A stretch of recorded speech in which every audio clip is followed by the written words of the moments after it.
ఒక గురువు దగ్గర అనేక మంది శిష్యులు ఉంటారు. లక్షల మంది శిష్యులు, వేల మంది శిష్యులు, వందల మంది శిష్యులు, ఒక 10 మంది శిష్యులు కూడా ఉంటారు. అట్లాంటి శిష్యులలో లక్షల మంది శిష్యులు ఉన్నా కానీ, వేల మంది శిష్యులు ఉన్నా కానీ, అలాంటి వాళ్ళల్లో 10 మంది ఉన్నా కానీ, అలాంటి వాళ్ళల్లో అందరూ ముక్తి పొందుతారా? అందరి వస్తునిచ్చే జ్ఞానం కలుగుతుందా అంటే ఒక ఉపమానం తీసుకుందాం. ఒక రైతు వ్యవసాయం చేసేటప్పుడు పత్తి రైతుని చూసుకుందాం. పత్తి రైతు ఏం చేస్తాడు? దున్నుతాడు.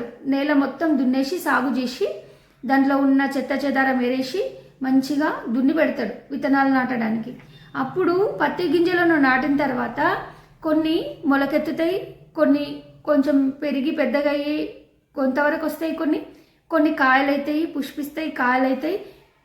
ఒక్కొక్కసారి కాయల దశలో కూడా చెట్టు నాశనం అవుతుంది. ఇంకొక చెట్టు అన్నిటికీ తట్టుకొని నిలబడ్డ చెట్టు పత్తినిస్తుంది, పుష్పాలు అవుతాయి పత్తికి. పత్తి కాయ నుండి పత్తి కాయ విచ్చుకొని పత్తి పువ్వు తయారవుతుంది. ఆ పత్తి పువ్వు నుండే మనం వస్త్రాలు, ఆ పత్తి నుండే వస్త్రాలు వేసుకుంటున్నాం. అట్లా ఆ వ్యవసాయ రైతు నాటిన పత్తి విత్తనాలు, కొన్ని బీజాలు అసలు మొలకెత్తనే ఎత్తాయి, పొలంలో వేస్తారు, దాట్లు పోయినాయి అంటారు. దాట్లు పోయినట్టు అవుతుంది. అంటే మొలక అసలు దాంట్లో అంకురమే ఉండదు. కొన్ని ఎదిగినాయి. ఇప్పుడు వ్యవసాయదారుడు విత్తనాలు వేసినప్పుడు కొన్ని మొలకెత్తుతాయి, కొన్ని మొలకెత్తాయి, దాట్లు పోతాయి, కొన్ని కొంచెం మొక్కలాగా ఎదిగి కొంచెం పెద్దగా అవుతుంది. అది వాతావరణ పరిస్థితులను తట్టుకొని నిలబడితే అది కొంచెం పెద్దగా అవుతుంది. కొన్ని సగంలోనే రాలిపోతాయి. అట్లా పరిపూర్ణమైన పంట చేతికి రావాలంటే అన్నిటికీ, వాతావరణానికి, చీడపీడలకి అన్నిటికీ తట్టుకొని నిలబడేది మాత్రమే చివరికి పరిపూర్ణమైన పత్తికాయ నుండి పరిపూర్ణమైన తెల్లటి పత్తి బయటకు వస్తుంది. అంటే ఇంతమంది శిష్యులు ఉన్నప్పుడు అన్ని పరిస్థితులకు తట్టుకొని నిలదొక్కుకొని ఎవరైతే సాధన గట్టిగా చేస్తారో వాళ్ళకి ముక్తి పొందుతారు, వాళ్ళే ముక్తులు అవుతారు. ఎట్లా అంటే ఇప్పుడు పందికి 10 ఉండడం కన్నా నంది లాంటి శిష్యుడు ఒకడు ఉంటే చాలు అంటారు. పందికి 10 పిల్లలు ఉంటాయి, ఏం ప్రయోజనం? బురదలో దొరుకుతాయి. అదే నంది లాంటిది ఒకటి ఉంటే చాలు అని పెద్దల వాక్కు. అంటే నంది లాంటి శిష్యుడు ఒకడు ఉంటే చాలు, వేల మంది శిష్యులు అవసరం లేదు. గురువు చెప్పిన సాధనని గట్టిగా, గురువు ఏ విధంగా చెప్పిండు, ఏ విధంగా సాధన చేయమన్నాడు, ఆ విధంగా సాధన చేసి అన్ని పరిస్థితులకు నిలదొక్కుకొని, ఎన్ని ఆలోచనలు వచ్చినా సాధన చేసే టైంలో ఎన్నెన్నో ఆలోచనలు వస్తుంటాయి మనసుకి. అది నిలబడదు, మాయ వచ్చేస్తూనే ఉంటుంది. మనసు తదేకంగా ఆలోచన చేస్తూనే ఉంటుంది నిరంతరాయంగా.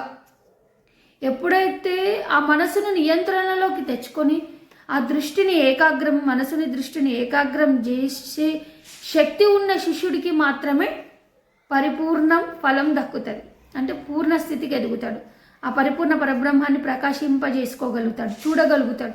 మిగతా శిష్యులు, సాధన చేయని శిష్యులు, తీసుకున్నాం గురువు దగ్గరకు వచ్చినాం, సాధన చేయడానికి వచ్చినాం, ముక్తి పొందుదామని వచ్చి ఆ బీజం ఏదైతే పత్తిత్తు మొలకెత్తకుండా అట్లనే నాశనం అయిపోయిందో భూమిలో, అట్లనే కొందరైపోతారు.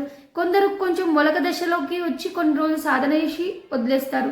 కొందరు కొన్ని రోజులు సాధన చేసి ఇది ఇంతేగానని దాని అనుభవాలు రాక, మనసును నియంత్రించుకోలేక, మనసును ఏకాగ్రం చేయలేక వదిలేస్తారు.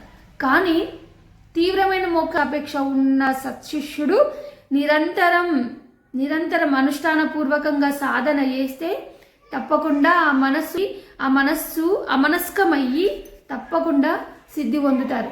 ఇది గురువుల దగ్గర వేల మంది, లక్షల మంది శిష్యులు, ఇంతమంది శిష్యులు ఉన్నారు కాదు.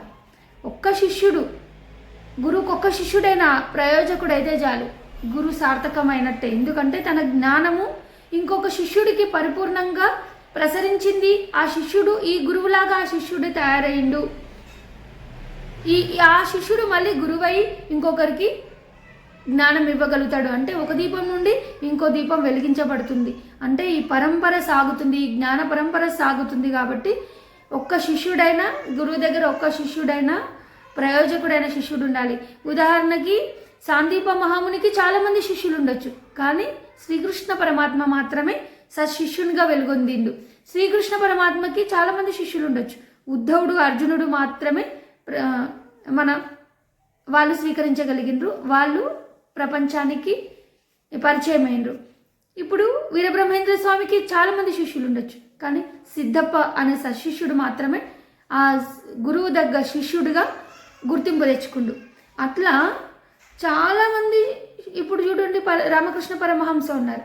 రామకృష్ణ పరమహంసకు చాలామంది రామకృష్ణ పరమహంస గురువు గారికి చాలామంది శిష్యులు ఉంటారు, కానీ స్వామి శ్రీ వివేకానంద మాత్రమే గుర్తింపు పొందింది. అంటే వేల మంది శిష్యులు, నాకు ఇంతమంది శిష్యులు కాదు, ఒక్క శిష్యుడు గురువు మనసు ఎరిగి ఒక్క శిష్యుడైనా కరెక్ట్గా సాధన చేసి గురువు ఏమేం చెప్పిండో అవన్నీ చేసి గురువు ఏది తెలుసుకుంటో ఆ శిష్యుడు అది తెలుసుకుంటే గురువు శిష్యులు ఏకమాయ గుర్తెరక భాష అని అంటారు.